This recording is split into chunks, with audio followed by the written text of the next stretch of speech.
شروع اللہ کے نام سے جو بڑا مہربان نہایت رحم والا ہے۔ نون قلم کی اور جو اہل قلم لکھتے ہیں اس کی قسم کہ اے محمد صلی اللہ علیہ وآلہ وسلم تم اپنے پروردگار کے فضل سے دیوانے نہیں ہو، اور تمہارے لیے بے انتہا اجر ہے، اور تمہارے اخلاق بڑے عالی ہیں۔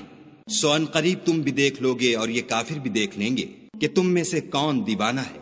تمہارا پروردگار اس کو بھی خوب جانتا ہے جو اس کے رستے سے بھٹک گیا، اور ان کو بھی خوب جانتا ہے جو سیدھے رستے پر چل رہے ہیں۔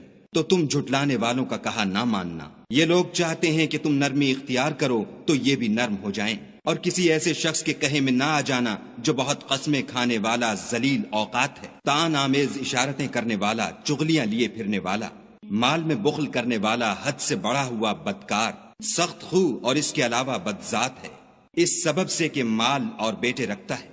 جب اس کو ہماری آیتیں پڑھ کر سنائی جاتی ہیں تو کہتا ہے کہ یہ اگلے لوگوں کے افسانے ہیں، ہم ان قریب اس کی ناک پر داغ لگائیں گے۔ ہم نے ان لوگوں کی اسی طرح آزمائش کی ہے جس طرح باغ والوں کی آزمائش کی تھی، جب انہوں نے قسمیں کھا کھا کر کہا کہ صبح ہوتے ہوتے ہم اس کا میوہ توڑ لیں گے، اور انشاءاللہ نہ کہا۔ سو وہ ابھی سو ہی رہے تھے کہ تمہارے پروردگار کی طرف سے راتوں رات اس پر ایک آفت پھر گئی، تو وہ ایسا ہو گیا جیسے کٹی ہوئی کھیتی۔ جب صبح ہوئی تو وہ لوگ ایک دوسرے کو پکارنے لگے کہ اگر تم کو کاٹنا ہے تو اپنی کھیتی پر سویرے ہی جا پہنچو۔ تو وہ چل پڑے اور آپس میں چپکے چپکے کہتے جاتے تھے کہ آج یہاں تمہارے پاس کوئی فقیر نہ آنے پائے، اور کوشش کے ساتھ سویرے ہی جا پہنچے، گویا کھیتی پر قادر ہیں۔ جب باغ کو دیکھا تو ویران کہنے لگے کہ ہم رستہ بھول گئے ہیں، نہیں بلکہ ہم برگشتہ بخت بے نصیب ہیں۔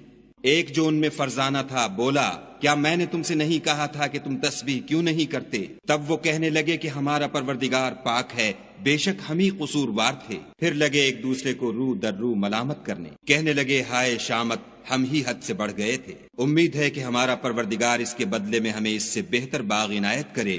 ہم اپنے پروردگار کی طرف رجوع لاتے ہیں۔ دیکھو عذاب یوں ہوتا ہے، اور آخرت کا عذاب اس سے کہیں بڑھ کر ہے، کاش یہ لوگ جانتے ہوتے۔ پرہیزگاروں کے لیے ان کے پروردگار کے ہاں نعمت کے باغ ہیں۔ کیا ہم فرما برداروں کو نافرمانوں کی طرح نعمتوں سے محروم کر دیں گے؟ تمہیں کیا ہو گیا ہے، کیسی تجویزیں کرتے ہو؟ کیا تمہارے پاس کوئی کتاب ہے جس میں یہ پڑھتے ہو کہ جو چیز تم پسند کرو گے وہ تم کو ضرور ملے گی؟ یا تم نے ہم سے قسمیں لے رکھی ہیں جو قیامت کے دن تک چلی جائیں گی کہ جس شے کا تم حکم کرو گے وہ تمہارے لیے حاضر ہوگی؟ ان سے پوچھو کہ ان میں سے اس کا کون ذمہ لیتا ہے؟ کیا اس قول میں ان کے اور بھی شریک ہیں؟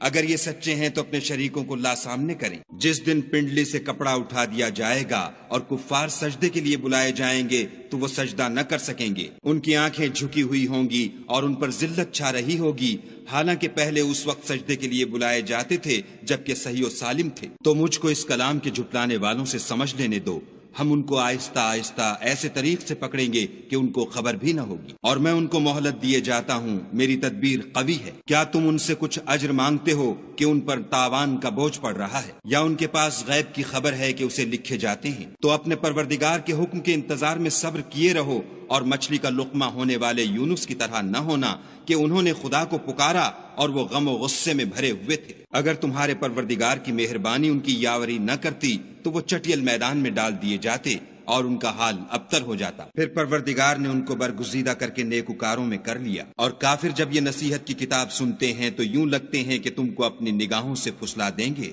اور کہتے ہیں کہ یہ تو دیوانہ ہے۔ اور لوگو، یہ قرآن اہل عالم کے لیے نصیحت ہے۔